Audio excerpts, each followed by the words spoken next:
Wow, what's up everybody? Once again, it's Brand Man Shine, and today we're going to talk about is paying to get your music on Worldstar Hip Hop or Rippoff, how to get on there for free, and a couple of alternatives that just might be better. And y'all can thank this video to Jabiga, hope I said that right, because he asked, can you talk about video platforms like Worldstar Hip Hop and promoting sounds? Do you think paying $500 to $1,000 to get your video seen on these platforms is the way to go? First, you have to ask yourself the obvious question. Do the users of Worldstar Hip Hop appreciate your type of music? Think about it. Generally speaking, street music is the type of music that's successful on Worldstar Hip Hop. You're talking about the money, the drugs, and the women. That's pretty much the type of music. People on Worldstar Hip Hop aren't really going there to listen to Drake type music unless maybe it's Drake himself. And even then, if it's the right type of music, it's really hard to receive great positive feedback because of the environment that they create is so conducive to negativity. When you look at so many of the posts, it's really about seeing something weird, seeing something crazy, seeing somebody get beat up, just setting up situations for people to roast on whatever the content is. Now, if the demographic for your type of music is Worldstar Hip Hop's community, prices can range from as low as $750 to $5,000 plus. But if you do have 50,000 views on a video in the last 11 months, now this has to be legitimate, then you do have the opportunity to possibly get on Worldstar Hip Hop for free. Now, they say they check rigorously. They can tell you better have legitimate comments. There needs to not be any kind of big name on your project who would have boosted the views. They want to make sure that you are the star that other people are looking for. And they made this known a while ago, so I'm not completely sure that this stands completely. They might have upped the amount of views that are necessary to get on for free, so you would have to email Worldstar for that yourself. Next! Now, if you do decide to pay to get a video posted on Worldstar Hip Hop, I suggest that you wait until you have multiple projects released or at least some kind of catalog of content. That way, if people actually mess with you in your video and they decide to check to see more about you, you actually have some more for them to check out. Remember, having somebody's attention is a gift. So that moment that you finally get their attention, if they decide they like what you got going on and want to look deeper into you as an artist,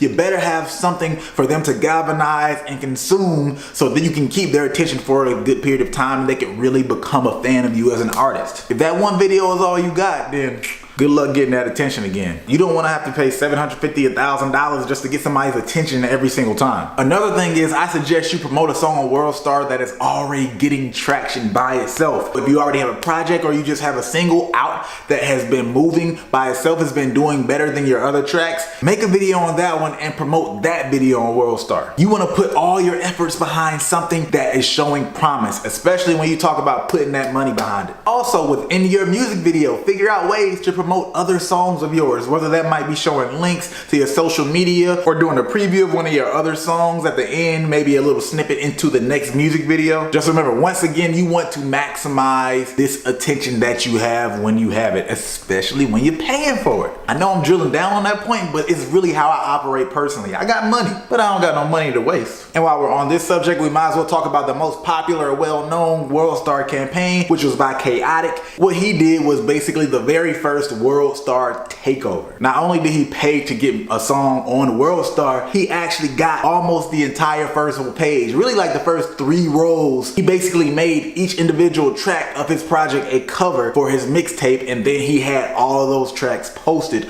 on Worldstar. This goes back to that concept of being remarkable that I talked about recently. If you haven't seen that video, it's really the concept of making sure your marketing and your product is something worth talking about. The fact he took up so much room and it was showing so many of his videos in a row, it made people think of, who is this guy? How much did this dude pay to get all this space? Look at all these videos this guy has. And at the very least, it's gonna make people click because now they wonder who Chaotic is. There's a video somewhere with DJ Small Eyes of him talking about it. I'll put it in the link description below. Point is, if you can think of a creative approach for yourself, you want to do that not only when you market on Worldstar, but when you market anywhere, because it makes your money or your efforts go farther once you get other people talking about it. Them seeing it is one thing, but them actually talking about that junk is a whole nother ballgame. So is Worldstar Hip Hop a ripoff? I wouldn't really say that. But will it give you the best return on your investment? I wouldn't say that either. And here's why. Worldstar Hip Hop really exists as an island of its own. It's really a glorified blog. It doesn't really have any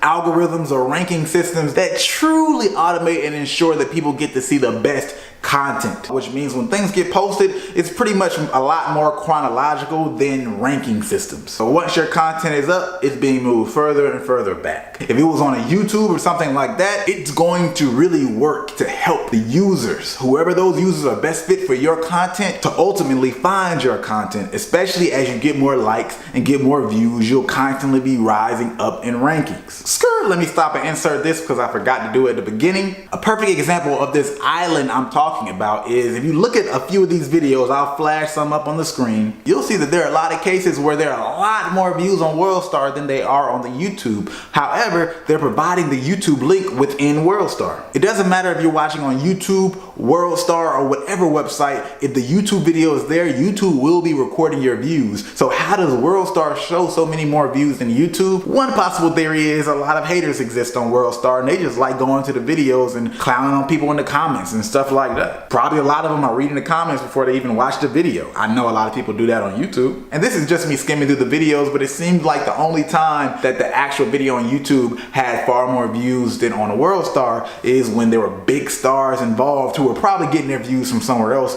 So WorldStar probably just put it on themselves for free to see what the comments would be like. But back to the point, whatever's going on, it seems to be a real gap between actually getting views on your page on WorldStar and that actually translating to legitimate views on YouTube. So if WorldStar offered a paid way to get on their YouTube page, I think that would be a lot more valuable for an up and coming rapper personally, but I'm not exactly sure that they do that. You'd have to ask them directly and see what they say. As far as I can see, doesn't look like it. But they're capitalists, so if you got a lot of money, I'm pretty sure they're willing to make a little budge. But if you look on their page, everybody up there is pretty much well known, and there seems to be a much higher standard for getting on their YouTube page than getting on the WorldStar Hip Hop website. So what could be an alternative and even better option than getting on WorldStar? Well, one, you have just actually posting your music through influencers, but everybody knows a lot about influencers. I'm not gonna get deep into that. A lot of people have trouble getting in contact with them. I'm gonna come up with something as far as a document at a later time to provide for you guys, to help you guys out with that. But the other option is using YouTube channels like the other platform that Jabiga asked about, promoting sounds. There's Trap Nations. There's so many YouTube pages out there where they're basically just posting other people's music. A lot of times it's popular artists, but they also do sell spots to up and coming artists who are willing to pay. Of course, it's always going to be up to you to analyze whether or not their following is best suited for your type of music. But at the end of the day, you're automatically being embedded and inserted into the YouTube algorithm and ranking system. On top of that, their subscribers are going to get a notification when your video is posted because, you know, that's how YouTube works. Is it completely worth the money invested? The answer to that is really that it's becoming more and